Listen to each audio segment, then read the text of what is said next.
सध्या राष्ट्रपती पदाच्या निवडणुकीवरून सांगितलं हे सुरू आहे आणि शिवसेनेच्या अनेक खासदारांचं मत आहे की मुर्मू यांना पाठिंबा देण्यात यावा आणि तसं काही ठरलेलं आहे का? मला वाटतं आदरणीय पक्षप्रमुख उद्धवजी ठाकरे साहेब या संदर्भात त्या दिवशीच त्यांनी असं सांगितलं होतं जाहीरपणे, मी खासदारांची चर्चा करून निर्णय घेईन.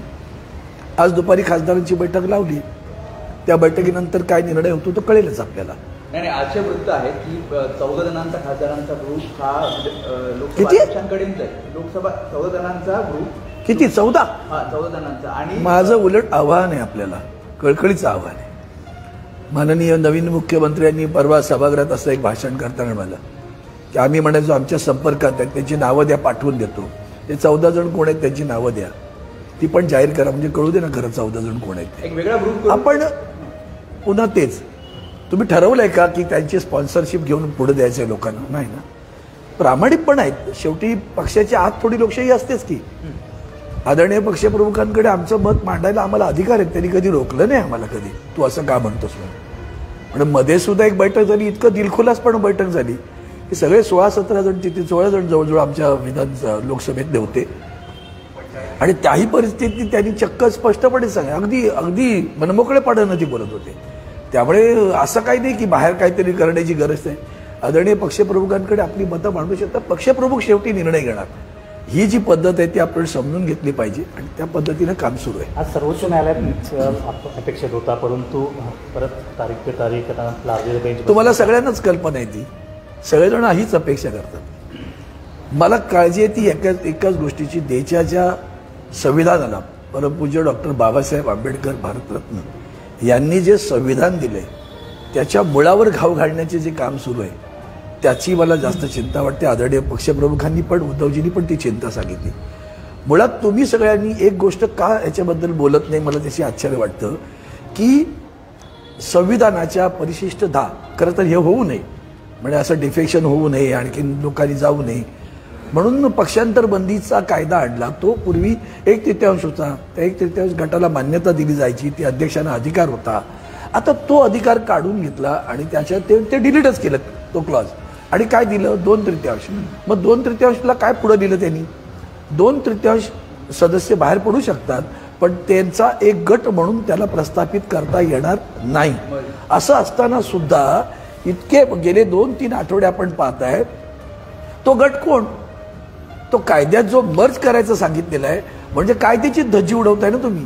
त्याबद्दल आदरणीय सर्वोच्च न्यायालय पण गप्प आहे, सगळेच गप्प आहेत. आज त्यांनी असं काहीतरी निर्णय दिला की माननीय अध्यक्षांनी कुठला निर्णय घेऊ नये. म्हणजे काय, कोणाला राहत दिली नक्की? म्हणजे कदाचित आमच्या बाजूने तो निर्णय या अध्यक्षांनी लावला असता की हा वेगळा विषय आहे, पण नक्की कोणाला राहत दिली? म्हणजे एका बाजूला सरकार तसंच चालू राहणार का? म्हणजे बेकायदेशीर निर्माण झालेल्या सरकारला ज्या पद्धतीनं संरक्षण दिलं जातंय आणि वेळकाढूपणा केला जातोय, justice delayed is justice denied, आणि तो डिलेड करणं हे मला माननीय सर्वोच्च न्यायालयाकडे अपेक्षित नाही. आम्ही सर्वोच्च न्यायालयाकडे एकमेव आशा म्हणून पाहतो, कदाचित शिवसेना म्हणून पाहू नका. देशाच्या संविधानावरच्या जो पायावर घाव घातला जातोय तो उद्याचा ह्या देशातील प्रेसिडेंट होईल. म्हणून सगळ्यात कोणती गोष्ट लागू महाराष्ट्राला असेल तर ती अरुणाचल प्रदेशमध्ये असंच्या असं घडलं होतं. आणि तेव्हा सर्वोच्च न्यायालयाने जो निर्णय दिला तो इतका म्हणजे खरं तर मला 1 मिनिट बोलायला संधी देत असेल तर सांगतो. अरुणाचल प्रदेश म्हणजे काँग्रेसचं सरकार होतं. त्या काँग्रेसच्या सरकारमध्ये आता जसा प्रकार आहे तसा एक गट बाहेर पडला आणि तो गट बाहेर पडल्यानंतर भारतीय जनता पार्टीनं त्याला धरून, त्यांचे काही 2-4 सदस्य होते ते धरून सरकार स्थापनेसाठी प्रयत्न सुरू केला. त्यातला पहिला प्रयत्न झाला, राज्यपाल बदलले. म्हणजे आपले असे राज्यपाल लागतात ना त्यांनी सांगितलेलं ऐकायला. मग माननीय राज्यपाल तिथे आले. त्या राज्यपालांनी या गटातील एका असंतुष्ट माणसाला शपथ केली, त्याची मुख्यमंत्री म्हणून शपथ घेतली गेली आणि मग हा गटाला म्हणजे सरकार स्थापन झालं, जसं आता झालंय. ते झाल्यानंतर सर्वोच्च न्यायालयानं ती जी काँग्रेसच्या वतीनं प्लिडिंग करण्यात आलं त्या गटाला मान्यता न देता सर्वोच्च न्यायालयाने सगळे राज्यपालांचे निर्णय खारिज केले, म्हणजे रद्द केले आणि पुन्हा सांगितलं की जसं होतं तसं काम करा. आणि म्हणून पुन्हा काँग्रेसचं सरकार स्थापन झालं. ते स्थापन झाल्यावर हे जे टेम्पररी अध्यक्ष बनले होते, मुख्यमंत्री बनले होते, त्यांनी काय केले तेही जरा जाणून घ्या. आणि म्हणून तो जो निर्णय आहे तो निर्णय बरोबर महाराष्ट्राला लागू पडतो. आज आपण गोव्यातही पाहताय काय चाललंय ते. सत्ता पिपासू लोकांची ही सगळ्या कारवाई चालू आहे. देशामध्ये एवढे असंख्य प्रश्न आहेत. म्हणजे गॅसचा भाव इतका वाढल्यानंतर सुद्धा आम्ही शांत आहोत. 400 रुपये वाढल्यानंतर सगळेजण रस्त्यावर बसत होते. त्यामुळे या सगळ्या परिस्थितीकडे दुर्लक्ष करून देशाच्या भारतरत्न डॉक्टर बाबासाहेब आंबेडकरांनी दिलेल्या घटनेला पायदळी तुडवलं जाते, त्याचं दुःख मोठं आहे. अरे ज्यांनी कायदा बेकायदेशीर सरकार तर बेकायदेशीरच पुढे सगळं काय चालेल ना, कायदेशीर थोडं चालतंय. मला वाटतं त्या संदर्भात बैठकीत माहिती नाही, साहेबांनी ज्या ती बैठक बोलवली आहे त्या बैठकीत ते सांगतील. तो दुपारीनंतर काय झालं निर्णय कारवाई झाली अशा कोणावर कारवाई होणार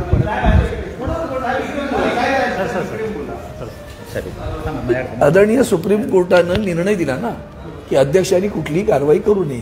शिवसेनेतून हकालपट्टी केलेली ती आहेत ना, ती आता जे लोक पक्षद्रोह करतायत त्यांची हकालपट्टी करण्याचे अधिकार आदरणीय पक्षप्रमुखांना आहेत. त्यानुसार मला वाटतं त्यांनी असं नाराजी नाही शब्द बघतात. तुम्ही ते वेगळं नका सांगू. त्यातलं महत्वाचं त्यांनी म्हटले आदरणीय मुख्यमंत्र्यांचा अधिकार आहे तो, आणि तो त्यांचा विशेष अधिकार आहे. त्या अधिकारात ते योग्य झालेलं आहे. आम्हाला आवडलं की नाही हा वेगळा विषय असेल, पण तो निर्णय झाला आणि तो मुख्यमंत्र्यांना घ्यायचा निर्णय घेण्याचा अधिकार आहे. त्यांना माहिती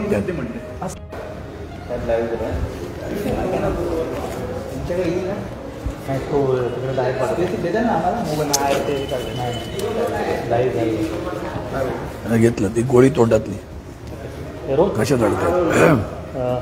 सध्या राष्ट्रपती पदाच्या निवडणुकीवरून सांगितलं हे सुरू आहे आणि शिवसेनेच्या अनेक खासदारांचं मत आहे की मुर्मू यांना पाठिंबा देण्यात यावा, आणि तसं काही ठरलेलं आहे का? मला वाटतं आदरणीय पक्षप्रमुख उद्धवजी ठाकरे साहेब या संदर्भात त्या दिवशीच त्यांनी असं सांगितलं होतं जाहीरपणे, मी खासदारांची चर्चा करून निर्णय घेईन. आज दुपारी खासदारांची बैठक लावली. त्या बैठकीनंतर काय निर्णय होतो तो कळेलच आपल्याला. नाही, आजचे वृत्त आहे की 14 जणांचा खासदारांचा ग्रुप हा लोकसभा अध्यक्षांकडेच आहे. लोकसभा 14 जणांचा ग्रुप किती 14? हा 14 जणांचा. आणि माझं उलट आव्हान आहे आपल्याला, कळकळीचं आव्हान आहे.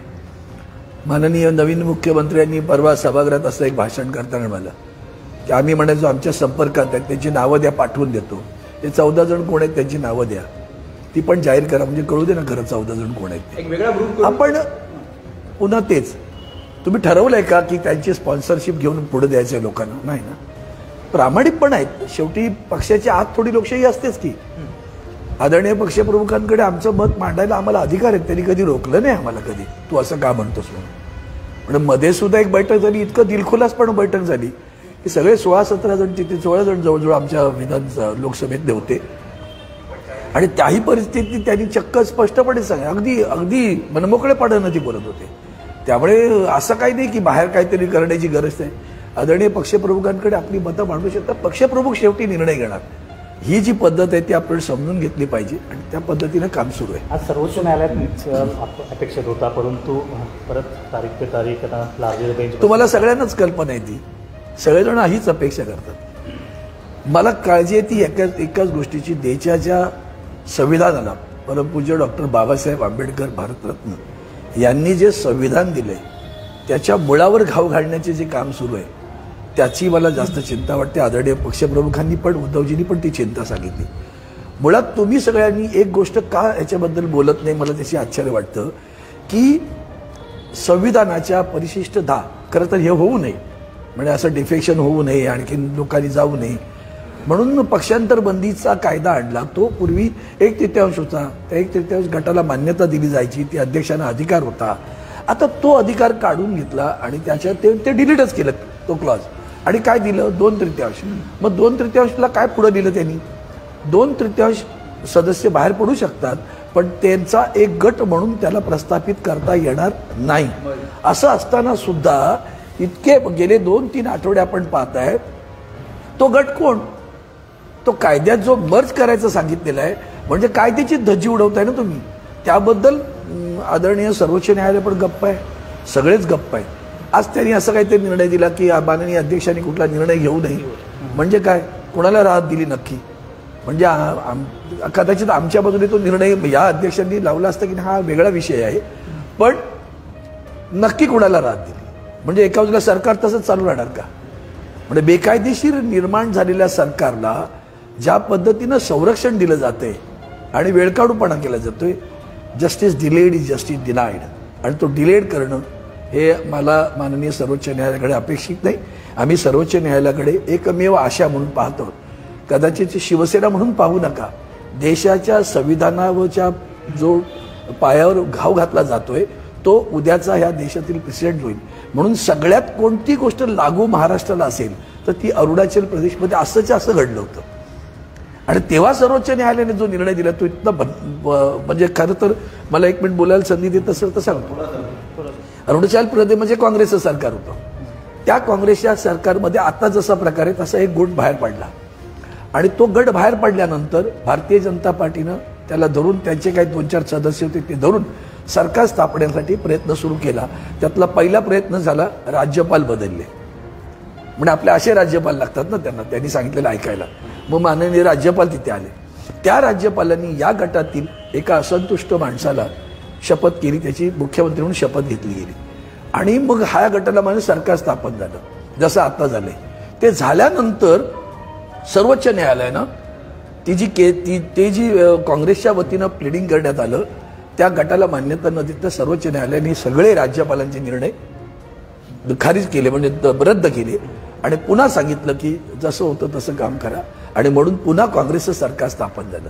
ते स्थापन झाल्यावर हे जे टेम्पररी अध्यक्ष बनले होते, मुख्यमंत्री बनले होते, त्यांनी काय केले तेही जरा जाणून घ्या. आणि म्हणून तो जो निर्णय आहे तो निर्णय बरोबर महाराष्ट्राला लागू पडतो. आज आपण गोव्यातही पाहताय काय चाललंय ते. सत्ता पिपासू लोकांची सगळ्या कारवाई सगळे देशामध्ये एवढे असंख्य प्रश्न आहेत. आणि गॅसचा भाव इतका वाढल्यानंतर सुद्धा आम्ही शांत आहोत. 400 रुपये वाढल्यानंतर सगळेजण रस्त्यावर बसत होते. त्यामुळे या सगळ्या परिस्थितीकडे दुर्लक्ष करून देशाच्या भारतरत्न डॉक्टर बाबासाहेब आंबेडकरांनी दिलेल्या घटनेला पायदळीत उडवलं जाते, त्याचं दुःख मोठं आहे. अरे ज्यांनी कायदा बेकायदेशीर सरकार तर बेकायदेशीरच पुढे सगळं काय चालेल ना, कायदेशीर थोडं चालते. मला वाटतं त्या संदर्भात बैठकीत माहिती नाही, साहेबांनी ज्या ती बैठक बोलवली आहे त्या बैठकीत ते सांगतील. तो दुपारी नंतर काय झालं निर्णय सांगितलं. कोणावर कारवाई होणार